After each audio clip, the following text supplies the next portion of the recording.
Hello everyone, it's Raven here today with a new High Elves Let's Play for Total War Warhammer 2. So I'm going to go ahead and hit play here and take a look at the new High Elf army and see what it's like commanding their units and take a look at some of the unit cards as they go through this gameplay and then give my 2 cents on some things I'd like to see or what I think the units are going to play out like and how I'd like to see them work. So let's go ahead and kick this action off by hitting this play.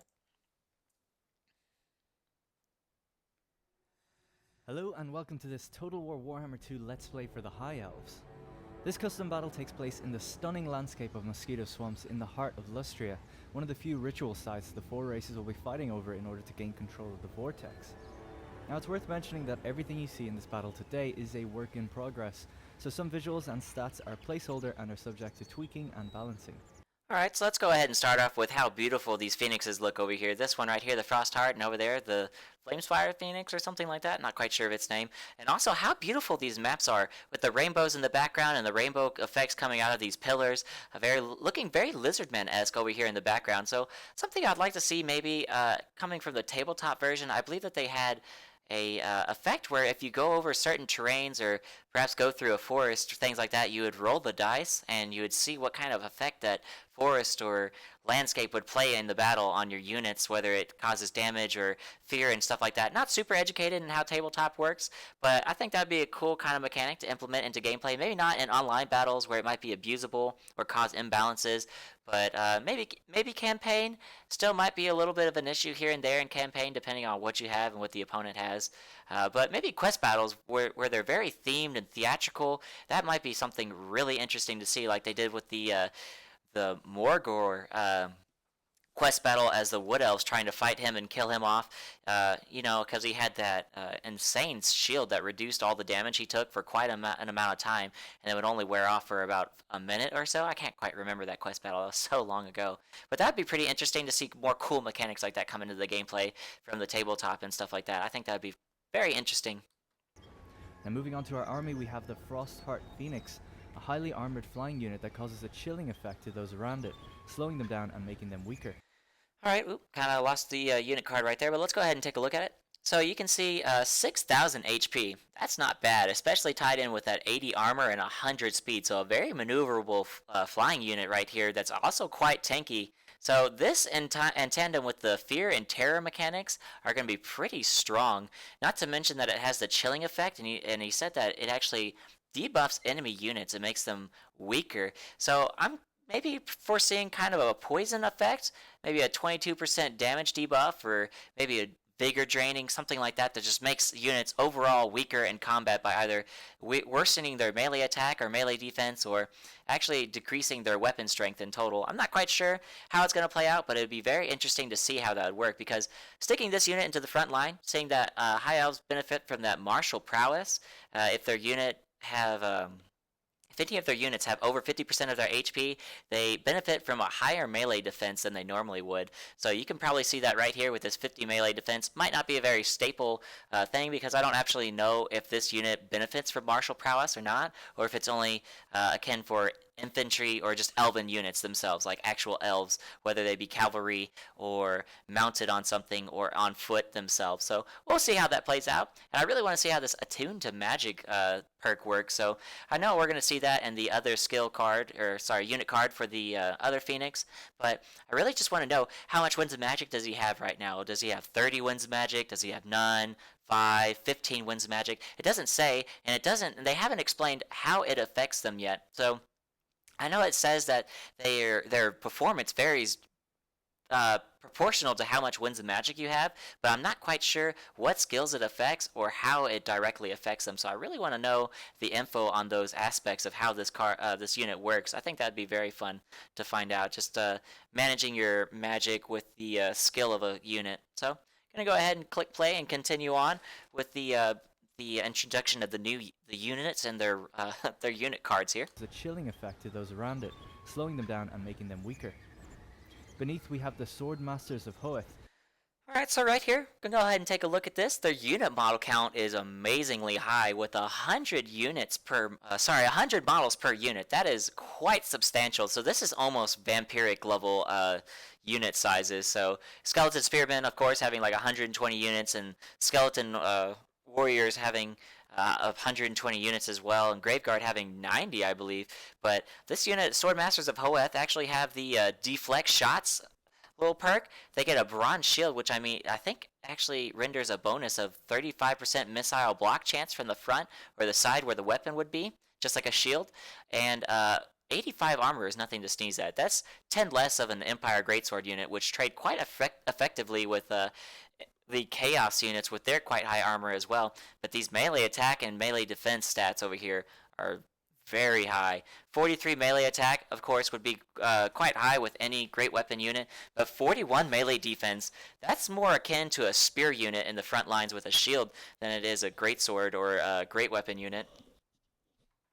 And if you take a look right here for the weapon strength, armor piercing, of course, as you would see with any kind of great sword unit or great weapon unit, having that high armor piercing damage, able to chop through armor right away, but an infantry bonus right here. So I'm not sure if this is a true infantry bonus. A lot of units, not a lot, but some units have a infantry bonus that says bonus versus infantry, but when you look at their damage stats, it actually doesn't show any damage bonus versus infantry, whereas if you look at, say, Eternal Guard with shields, they have a bonus versus large, and when you look at their weapon stats, it actually shows added damage versus a large target, cavalry or larger, etc.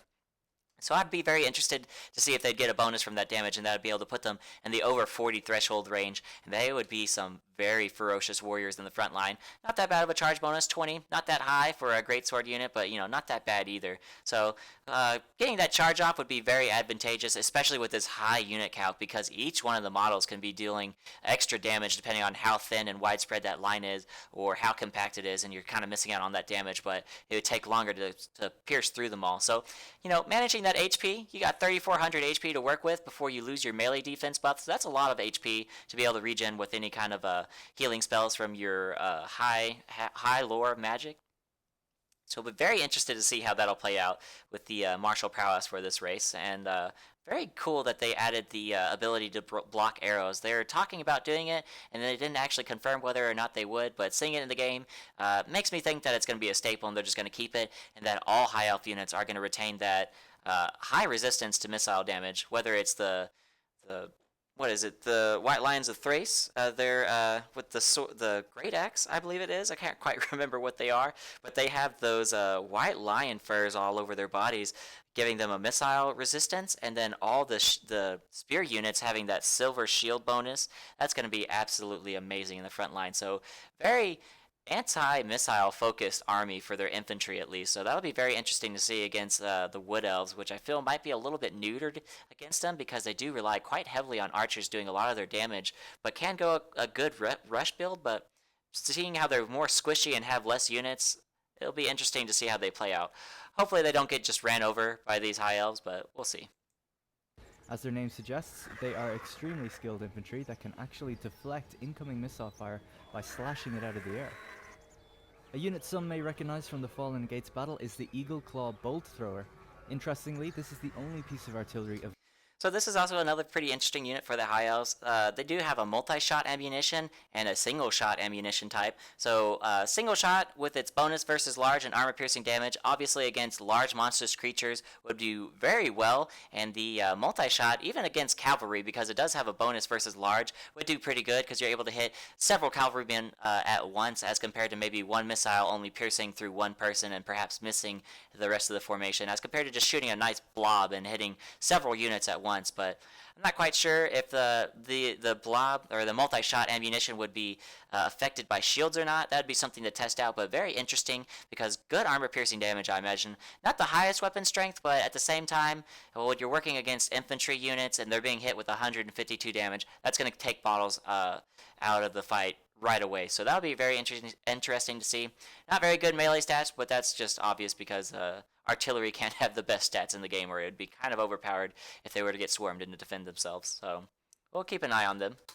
Available to the High Elves, but it's very flexible, carrying multiple types of ammunition suitable for both infantry and large units. Moving on now to the Spearmen. These are a High Elf player's first line of defense. Alright, so for this unit, we'll compare them to the Eternal Guard for the Wood Elves right now. So 40 armor, the same as the Eternal Guard, and a silver shield bonus, so that's also the same as the Wood Elf Spearman unit. 33 move speed, that's not so bad.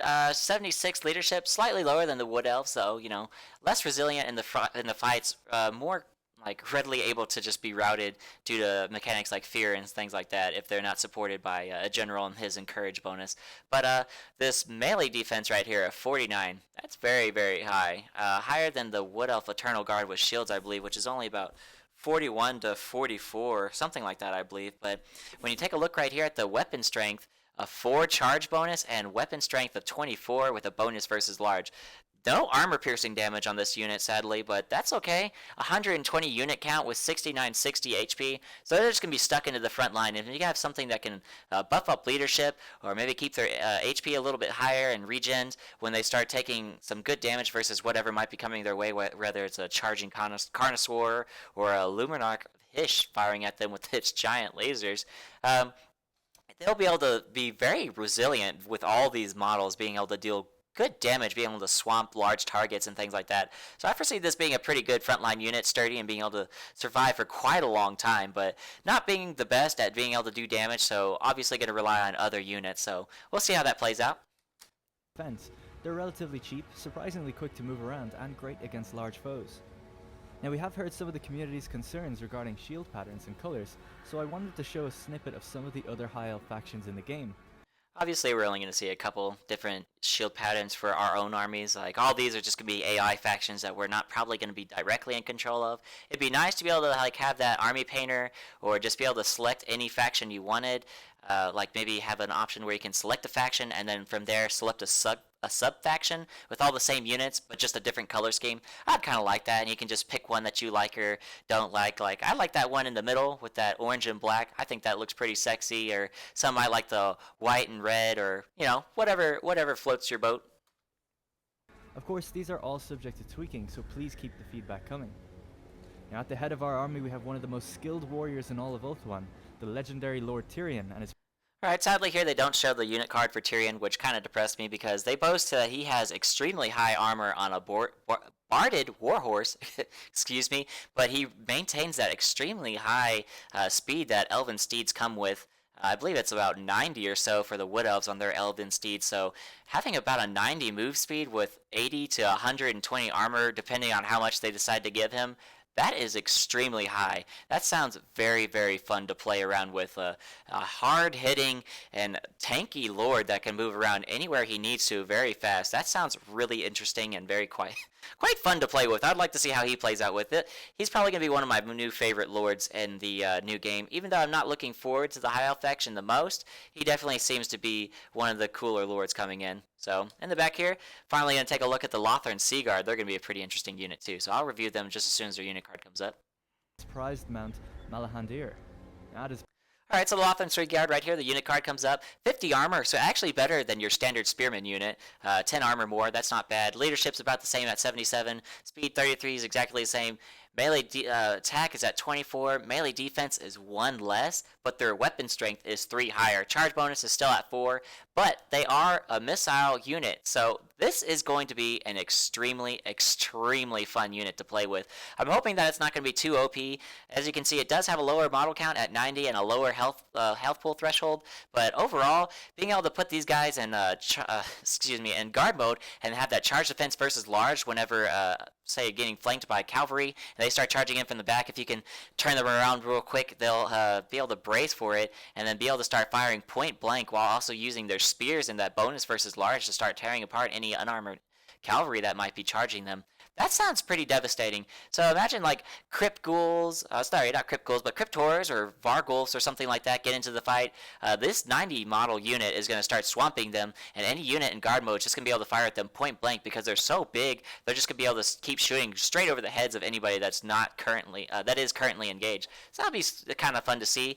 I'm predicting probably seeing quite a few of these guys being fielded at once, just because they are so versatile and you can just put them really anywhere. They just kind of seem like a very can opener kind of unit, just like an army Swiss knife. back we have the Lothran Sea Guard, a very powerful and flexible unit because they have good armor to protect from missiles, spears to defend against cavalry, and bows to attack at range. Here we have the much younger Flamespire Phoenix. Alright, for the Flamespire Phoenix, not that much to talk about.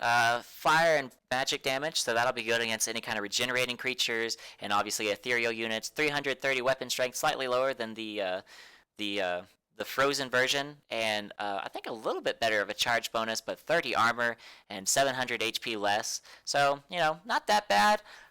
More of a damage dealing unit because of the death from above ability right here. It's going to act kind of like a gyro bomber, but with like 10 or so uses. You're just going to be able to fly it straight over somebody and just rapid click that ability and drop some nice little flame balls on top of people and just have them explode and do some good damage against them. Also, you can see the Fear and Terror mechanics over here added with a fire bonus, fire resistance, excuse me, and then the Attuned to Magic perk, and then Rebirth. So I really want to see how this Rebirth works out too. I want to see how much HP it gives back when it actually is reborn, or what happens when it's not reborn. Like, does it explode, or does it just crash and die? Or I really just want to see that, and I'm really interested to see the animation for that as well. I think that'd be very cool to see. So we'll have to see how all this plays in together. Maybe the Attuned to Magic, the more magic you have, maybe a better chance of it reviving, or maybe not. Maybe that's too OP, but who knows? We'll see. We'll try and find out. See what happens. Whose embers still shine bright. The Flamespire is more vulnerable to missile fire, but can heal itself when it's damaged, and drop fire on enemies. Can heal itself when it's damaged. I don't know if if that's referring to it being reborn, or if it just has an ability to heal itself. So we'll have to keep an eye on that. So right here, Phoenix Guard, the 100 armor on this unit right here. That sounds amazing. Halberd infantry, so obviously extremely high weapon damage, amazing versus cavalry, and not that bad versus armored infantry either. But that bonus versus large is obviously going to make them very superior when it comes to fighting down cavalry, no matter what kind that it is. So over here, melee defense of 45, melee attack 32. Not that bad stats. They're going to be in there and be able to hold out quite well, as expected of any kind of halberd unit. But yep, over here, you can actually see a physical resistance, and that they cause fear. I'm not quite sure what this bonus is. We haven't taken a look at it yet. I'm not. That might be the martial prowess bonus. I'm not quite sure.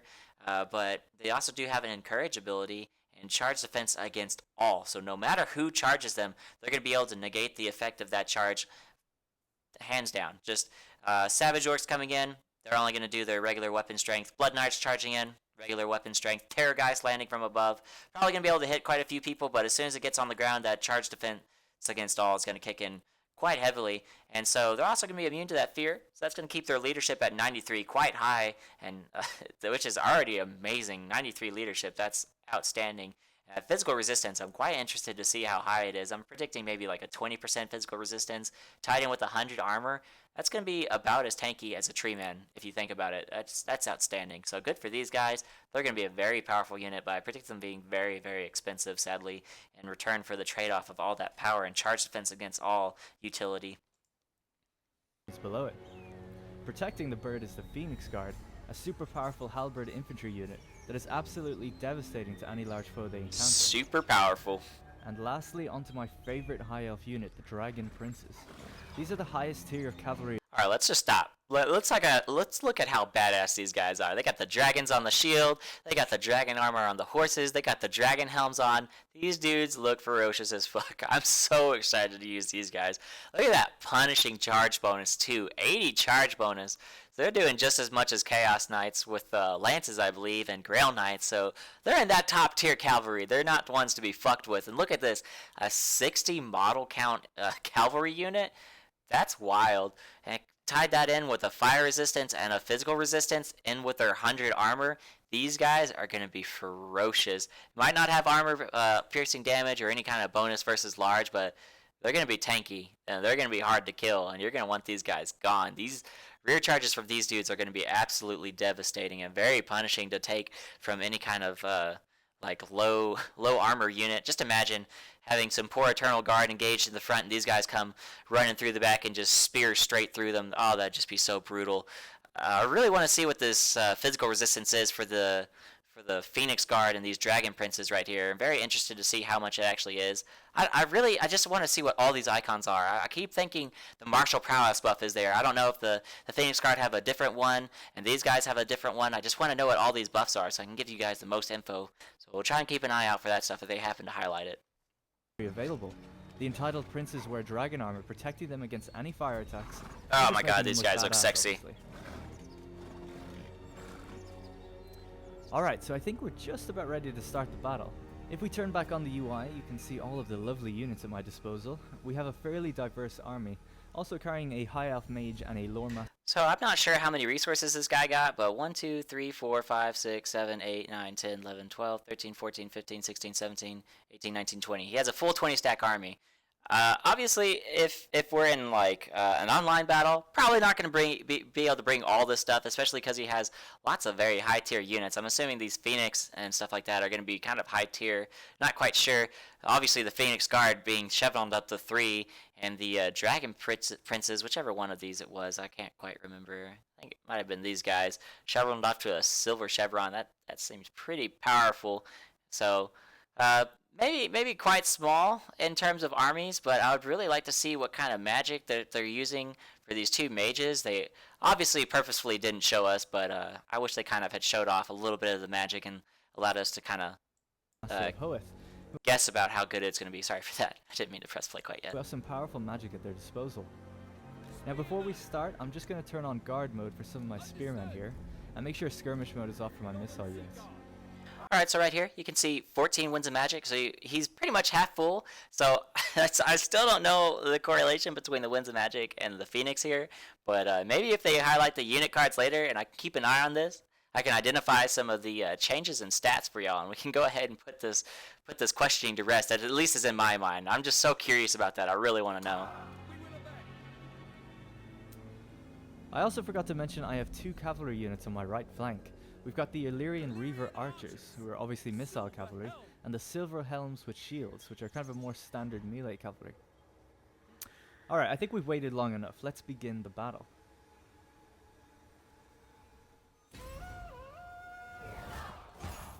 Kind of a wimpy horn, but you There are know, a few corrections I want to make. I'll let it slide. With having some protection from the front, so we'll shift our spearmen in front of them and fill the gap with the Phoenix Guard.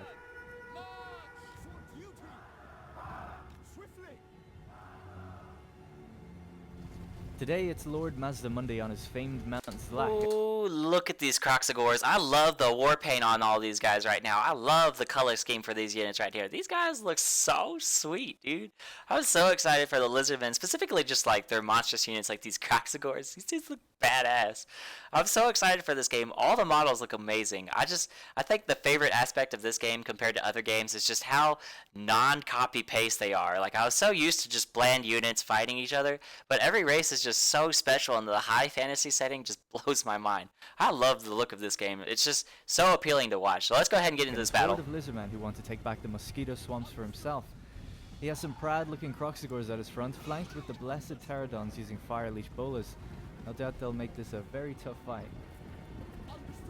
Now because he's moving pretty slow and has a thick bulk of infantry at his head, I'm going to switch to the multi-shot round for my artillery, as it has much greater anti-infantry capabilities versus the standard round, which is meant for large foes. He's got a little while to go yet before he's in range. Looks like he's pushing up some of his cavalry ahead of the main army though, perhaps scouting the woods out or looking to hide there himself. It's a unit of horned ones, an extremely rare and powerful cavalry unit. Alright, so Horned Ones look a little bit different from Cold One Riders because I think these guys actually have shields. I don't really remember if the Cold One Riders had shields or not, but I know that they did pretty good armor-piercing damage. So I just kind of want to see what the differences are between the two units. Maybe they'll come back to that on another time during this battle, but who knows. Let's move up our Dragon Princes to mirror. Alright, so right there he had that Earthblood and Melkoth Mystifying Miasma for a damaging spell, so automatically being able to use the Lore of Life and Lore of Shadows right there on this guy, so that's alright, that's interesting, so maybe he'll click on another mage and I'll be able to take a look again. For what Lord Mazda Monday is doing. Look at how cool these guys are, they walk with such arrogance, I love it.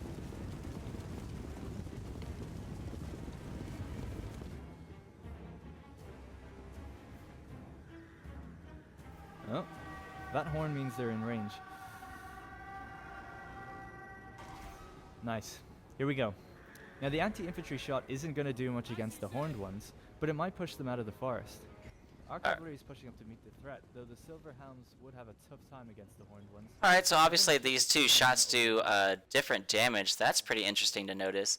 And he's talking about how that horn actually blew when something came into range. I don't remember ever hearing that horn myself, so we'll have to keep an ear on that. Get both a zoomed out tactical look at the battle and a close-up cinematic look at the units. And I'll try to be quiet so you can soak in the atmosphere during these moments too.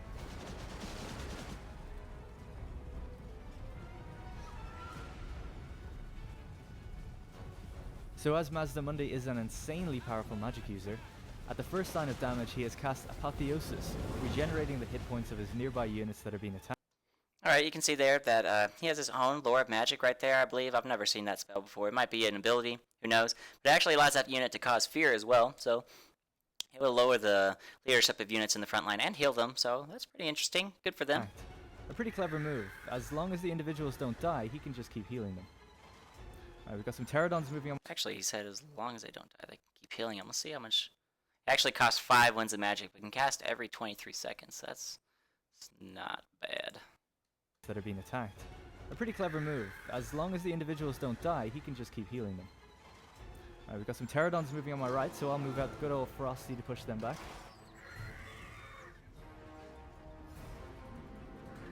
Very majestic.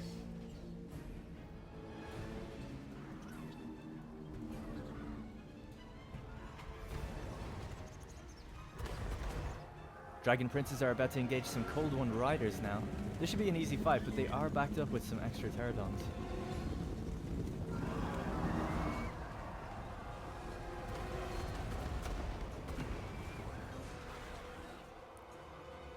Alright, it's time to switch to the standard shot and fire on that feral Carnosaur that's coming into range.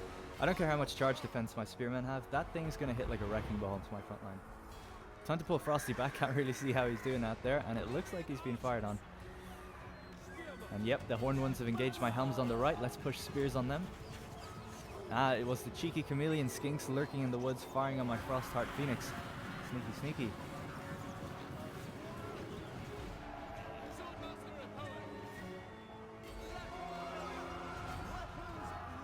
Now that big blue shield over to... Alright, 44% magic resistance and an 8% leadership.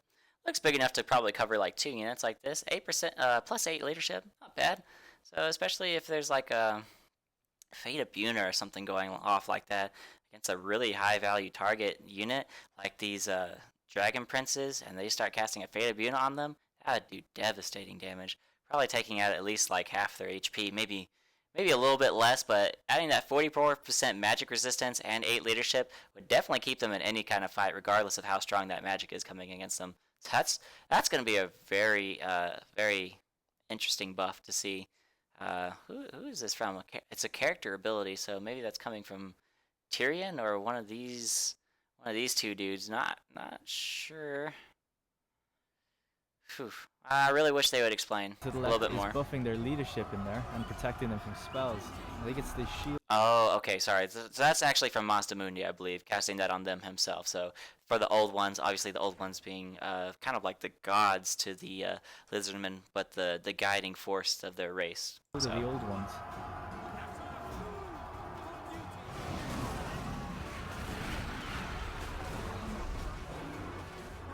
Great charge defense, guys. Well done. Let's get Tyrion to help. Oh crap, Mazdamundi's Ruination of Cities hit both of our lines. Let's pull Tyrion out of that. It's an omnidirectional wind spell, so it's pretty hazardous. You never really know which way it's going to go. So that's kind of interesting. That Ruination of Cities right there. It kind of just casted it from wherever he wanted. The wind spells obviously were just kind of like a straight direction, very, very predictable and very high damage. So this one's, I'm not sure what the damage is like on this because I can't really tell which one of those units it is on, but none of them look absolutely devastated from that spell. So kind of wondering what the damage is like on it, and if it's ever going to become like a little bit more predictable, or if you can guess kind of how it's going to go. That'll be interesting to see, so we'll keep an eye on that. Over here, I cannot tell you what any of these spells do. We got a Vortex, I believe. Looks like maybe a Wind right here. I think that's that Phoenix spell. Then we have a Healing one, and maybe some sort of melee defense or physical prowess buff, kind of make the units more tanky or do more damage in the front line. Over here, not Arcane Conduit, obviously, not sure what that is. You're not the only one who can play with wind spells. We've got some wind spells too. Alright, well there you go. Looks like he's using banishments on me, so we're going to have to move our Phoenix.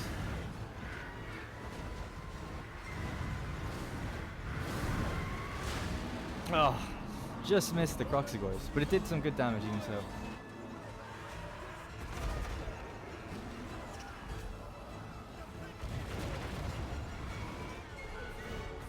Right, let's turn up the heat. There's a big group here, so we're going to throw down the Tempest Vortex to disrupt them. Alright, cool. Guard your ears.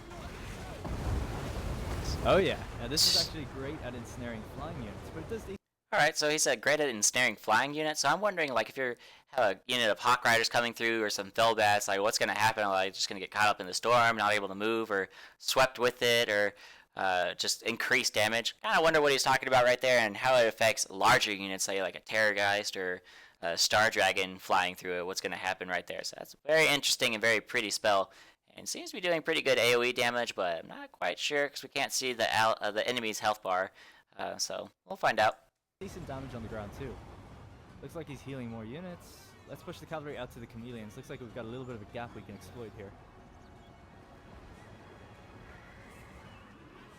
The pterodons are crushing my artillery. I wonder how proficient those. Wonder how proficient these Illyrian Reaver Archer guys are. That'd be interesting, seeing what their combat stats look like. Sorry, it's causing me huge problems. And get our artillery to focus on Mazda Mundi.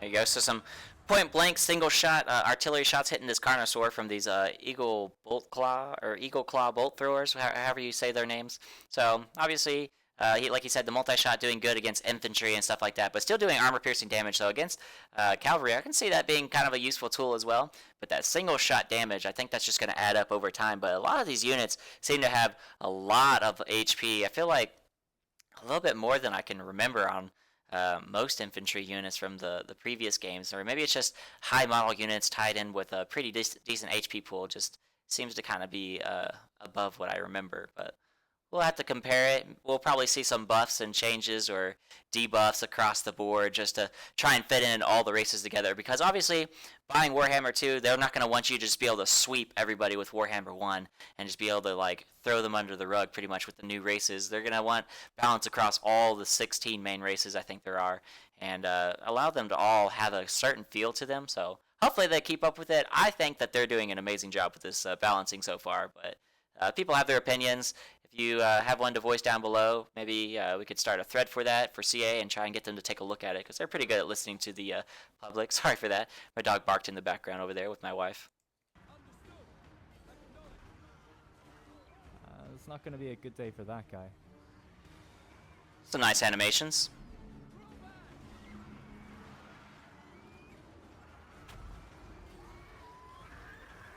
Alright, it's tag team Phoenix time. Father and son, fire and ice. I don't really like how short of range these skinks are, but I guess that's just how they are in the tabletop, so good for them, I guess. Hopefully their damage is pretty good, though. I can't really remember. I didn't get to go to E3 or anything like that to be able to play the game, have early access to that quest battle. That Wake of Fire ability is so powerful. Oh, there it is. Look at that. There we go. Work so well together. Very good. Our Dragon Princes have taken quite a bit of damage, but we'll send them back into this chunk of units here and make another pass with the Flamespire Phoenix. Kind of an underwhelming charge right there.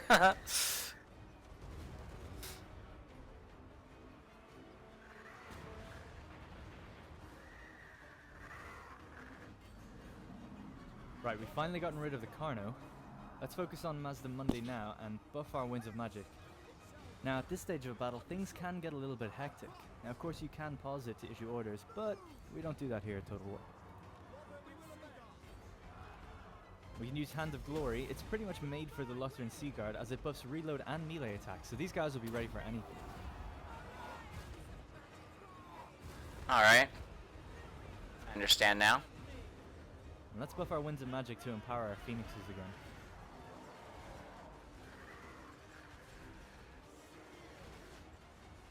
Very lovely unit right there. Ugh, that's so annoying. Mazda Mundi is called Banishment again, which means I'll have to move my archers, effectively disrupting my buff.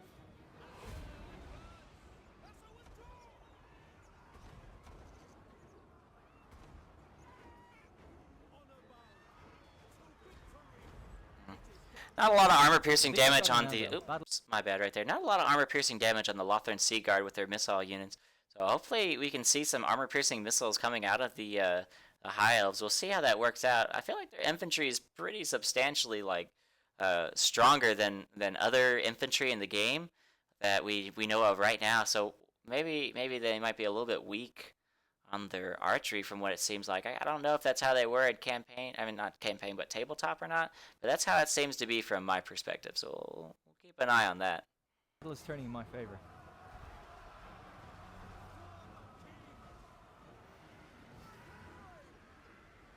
All right, not quite sure what all that fire was, but maybe that was just some sort of like fire being spread from the wings of the phoenix over here. Oh, I can't remember his name. The fire one, kind of like blowing forward his wings and kind of creating like a little uh, tornado of fire, kind of going forward and dissipating in the distance. But might have been him actually dying and having the reborn go off. I don't think his HP ever got that low, so probably just an effect.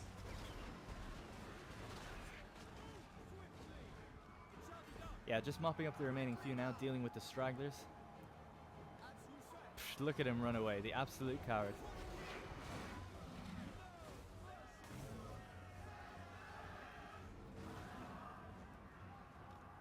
So at this stage we just need to chase down any stragglers, make sure that we keep them routing and don't let them come back.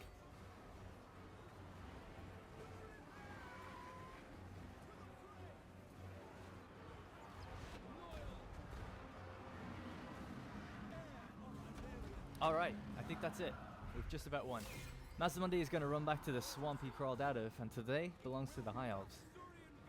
So yeah, that's it for the battle and for the video. Let us know what you thought in the comments. Remember to subscribe to be the first to get exclusive Total War videos, and we'll see you very, very soon. Alright, well, sad that these Dragon Princes got fucked up, but you know, whatever. They didn't gain a Chevron, so I feel like they didn't really perform as good as they could have this fight, but definitely very cool unit. They did have a lot coming their way. Sorry, a dog barked again. But overall, if you want to watch the video, you can obviously find it at the I'll put a link in the description. You can just go ahead and watch it, and I'll have less commentary than what I provided. But if you like the video and the breakdown I had of each of these units and how they would have played out, you can go ahead and just go ahead and give this video a like, and I'll try and keep it up anytime we see any more content coming out, trying to describe the units. Because it did play out relatively, like I said. He did match up these units with what I figured that they should have been, put up against. Like Spearman held out extremely well. I did not expect him to hold out that well.